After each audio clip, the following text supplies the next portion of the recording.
Look at that one, Mrs. W. Lovely. Have you ever wondered how gardeners you watch on the TV always seem to manage to have produce overflowing from their veg patches? In today's video, I'm going to show you what you need to be sowing now to ensure that you have non-stop summer harvests.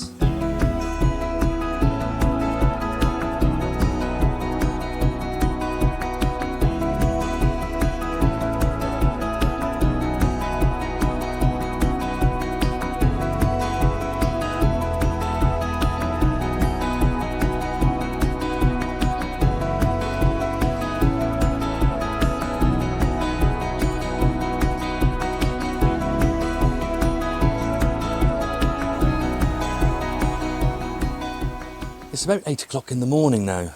Myself and Mrs. W have actually been up since about 6 o'clock this morning, because I find that at this time of the year it's so hot during the day. The very last thing you want to be doing is doing some rigorous jobs in the garden when it's absolutely boiling hot. Today is no exception in our new dig Norfolk garden. We're expecting temperatures a bit later on today around about 31, 32 degrees. That's far too hot to be doing anything. So I find on days like this, I just picked a few select jobs that I really need to be doing. We get up early and we do it while it's still relatively cool. And then we'll probably come out again a bit later on this afternoon, say after 5 o'clock, as the temperature begins to go down a bit towards the end of the day. Now, it's really important when you're gardening that you protect yourself. Myself and Mrs. W were quite lucky. Our allotment is in our back garden. We only have to walk a few short steps to the house and I can get a drink. But if you're gardening on an allotment, don't forget to take some drink with you. You do need to stay hydrated on days like this. Make sure you've got some sun factor, because that sun will burn. And we want you all staying safe.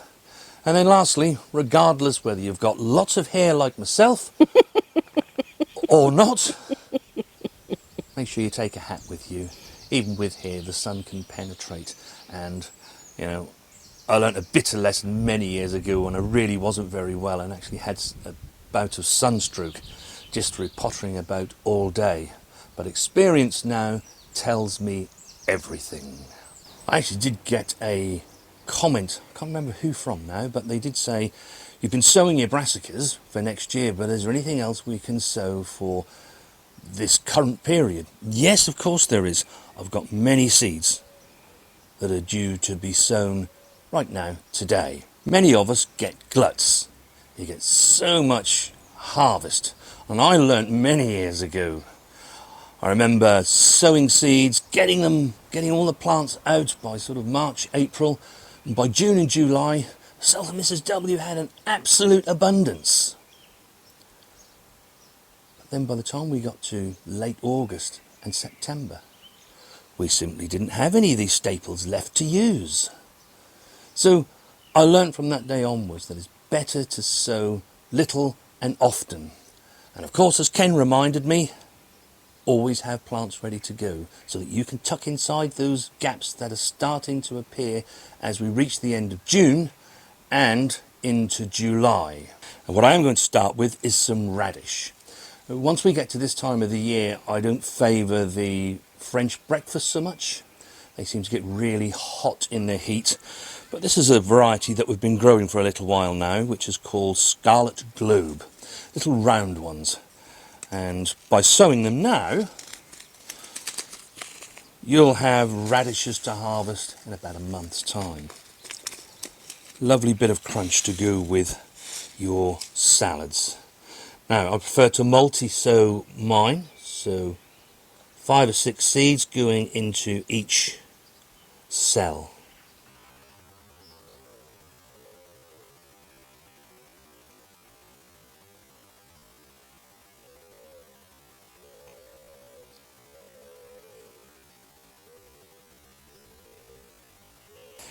Next, I want to sow some kohlrabi. So I'm just dropping 2 seeds per cell. and then we'll thin to the strongest seedling.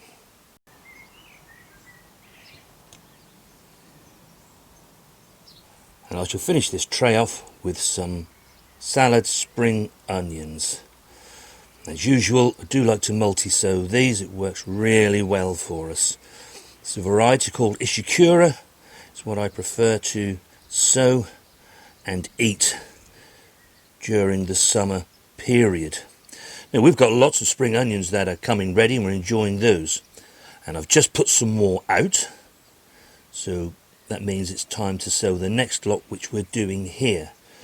And these salad onions, you can be sowing these right up to the end of July, so that, you know, you've still got this lovely taste as we go into September. You just cover them over with some vermiculite as usual.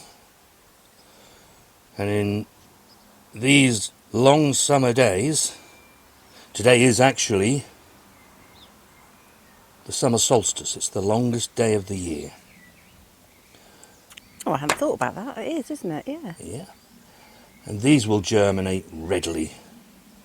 The temperatures are nice. I did notice in the polytunnel actually overnight it's around about 14 degrees. So that means it's around about 10 degrees outside. And then as usual, we'll drop these into the water bath. Next we need to get some more lettuce on the go. So just sprinkle a few on the surface there. So that was Webb's Wonderful. And then the other variety I want to sow is some more Lollu Rossa. I do like the bitterness of this particular lettuce versus the more sweetness of the Webb's Wonderful. Now I find that sowing them into these pots like this is a really good way of doing it. As they germinate and they get big enough to handle, I shall just then prick them out and put them into module cells to grow on until I'm ready to put these into the ground. Next thing I need to get underway is some more red cabbage. This will be to harvest late on this year, probably November, December time. Well, that's when I want it to harvest anyway. If it comes to harvest before that, at that time of the year, they'll hold really well in the ground. They're not going to go anywhere or bolt or anything like that. God, Mrs. W does like a bit of red cabbage over the Christmas period. Yes, please. And then next I want to sow some rainbow chard. We have some nice Ferrari French beans that we're harvesting at this moment in time. They're just beginning to give up their harvest and they're really lovely. They're a nice slender bean and, you know, cooked with a bit of butter. Absolutely amazing.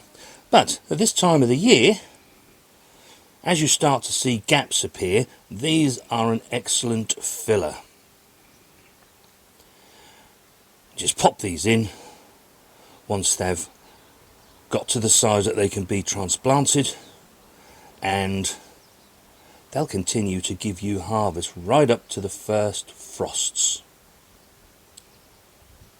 Now you could of course direct sow these.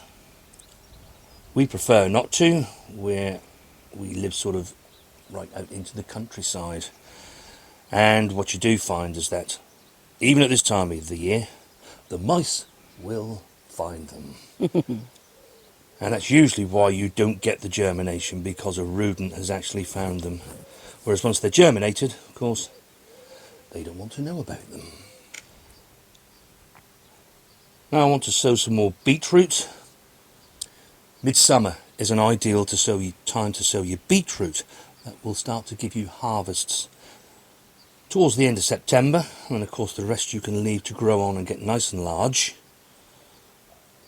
and then they'll store over the winter period for you to be able to use.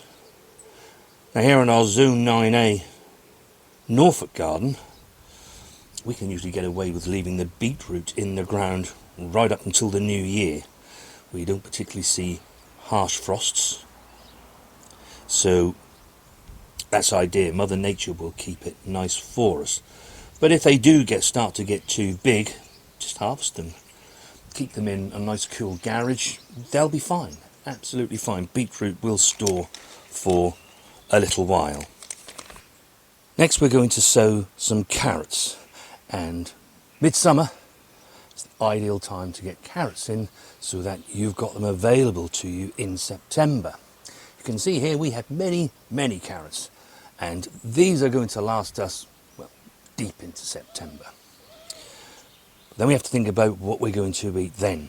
That's why we're sowing these now. And it's the same with everything. We've been talking about sowing things for next year's harvest, things for autumn harvests, and now things for continuous summer harvests. We need to harness the energy that's in the days now.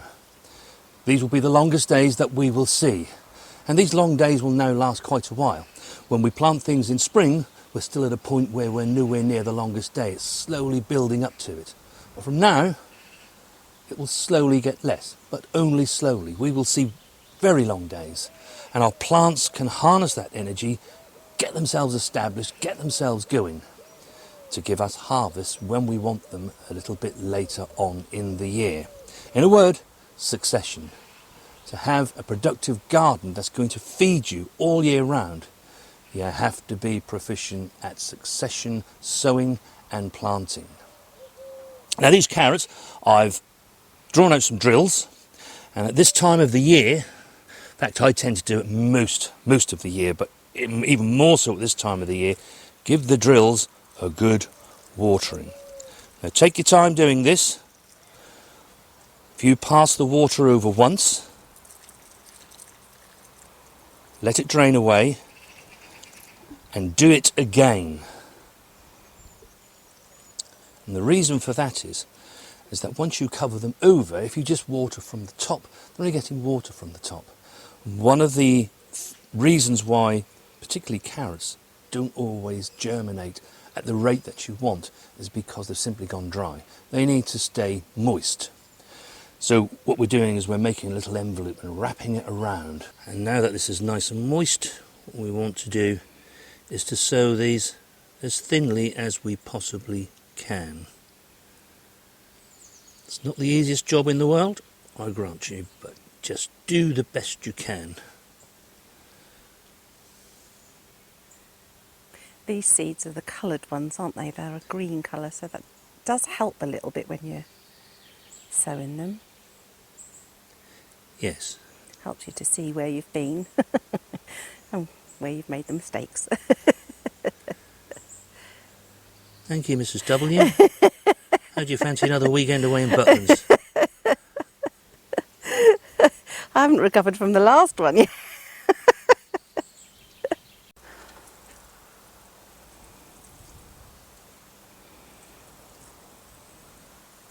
And then give each row a watering from the top. Do make sure you've got a fine rose fitted onto your watering can. You don't want these seeds scattering out of the rows. Now if you do have problems with your carrot seeds germinating, you can always put a plank over the top. I've seen that done many times, and that just helps lock the moisture in. Do just keep an eye on them. You need to remove the plank once they start to germinate, otherwise it will crush your seedlings. And of course they also need light to get going, but also slugs will hide underneath there and they will eat your young seedlings. Now, I shall probably put a net over this. I don't necessarily have to. We grew some in the Veggies raised bed last year and we didn't see a trace of carrot fly. But there are 2 generations of carrot fly and the next one will be along very, very soon. So I'm actually going to put a cover over here just to doubly make sure that we don't see the carrot fly. This bed is actually a little bit shorter. It's not quite as tall as the Veggies raised bed, and the last thing I want is to have carrots with those awful black holes in them. The other thing that I saw when we actually sowed our carrots back at the end of March, somebody commented about putting vermiculite over the top. What a lovely inventive idea. I like the idea of that. It also has the advantage that it marks the rows, so you'll know which are carrot seedlings, get your weeds.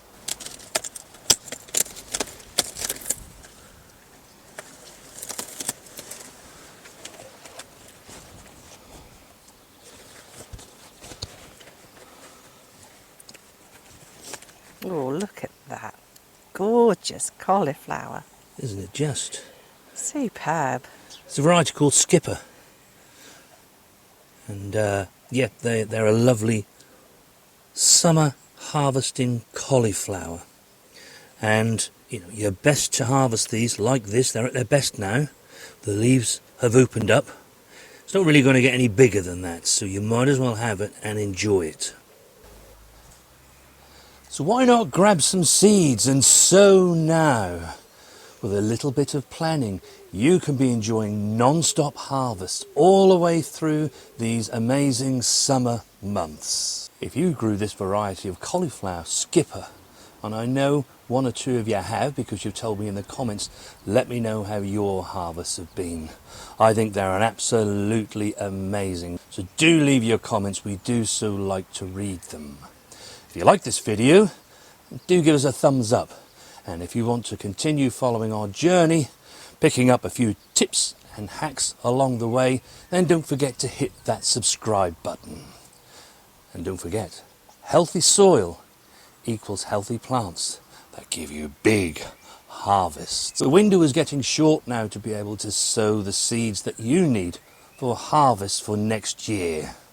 So, if you haven't done that yet and you want to know what you could be sowing, then watch this video next. We shall see you on the next one.